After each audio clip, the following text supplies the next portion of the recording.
নির্মমতা আর বর্বরতার সব সীমাই যেন পার করে ফেলেছে ইসরায়েল। এবার ধ্বংসস্তূপে আটকা পড়া মানুষকে উদ্ধারে ব্যবহৃত বুলডোজার আর ভারী সরঞ্জামকে নিশানা বানালো ইসরায়েলের বিমান বাহিনী। এই আচরণ কেড়ে নিয়েছে ধ্বংসস্তূপের নিচে জীবিত থাকা অল্প কয়েকটি প্রাণের শেষ আশাটিও।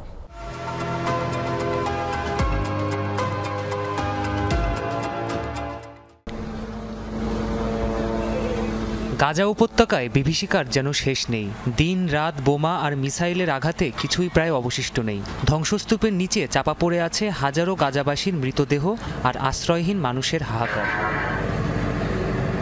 এটুকুও যেন কেড়ে নিতে চায় ইসরায়েল। ধ্বংসস্তূপ সরিয়ে মৃতদেহ উদ্ধার করতে ব্যবহৃত হচ্ছিল কিছু বুলডোজার আর উদ্ধারকারী যান। বিমান হামলায় সেগুলোও গুড়িয়ে দিয়েছে ইসরায়েলি বাহিনী। এই যন্ত্রগুলোর সাহায্যেই ধ্বংসস্তূপ সরিয়ে শহীদদের উদ্ধার করা হতো। ইসরায়েলি বাহিনী এগুলোও ধ্বংস করে দিল। আমাদের উপর এতটা বর্বর নিপীড়ন চালাচ্ছে ওরা। স্থানীয়রা বলছেন, ট্যাঙ্ক, যুদ্ধবিমান আর নৌযান থেকে চালানো হামলায় ক্ষতিগ্রস্ত হয়েছে ঘরবাড়ি, শরণার্থী শিবির, রাস্তার মতো সকল স্থাপনা। এসব হামলায় কংক্রিটের নিচে কেউ জীবিত থাকলেও তাকে আর উদ্ধারের আশা রইল না। রাস্তায় দালান কোঠার ধ্বংসাবশেষ পড়ে আছে, চলাচলের উপায় বন্ধ। মানুষ এখনো চাপা পড়ে আছে কংক্রিটের নিচে। আমরা যাতে গাজা ছেড়ে চলে যাই তাই এসব করছে ওরা। আমি চোখ হারিয়েছি, তবুও গাজা ছাড়তে চাই না।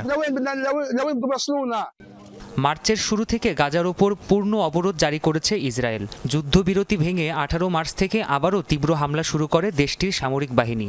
সংঘাতে এখন অবধি প্রাণ হারিয়েছেন কমপক্ষে 51,000 ফিলিস্তিনি। প্রাণপ্রতিম কুণ্ডু, যমুনা নিউজ।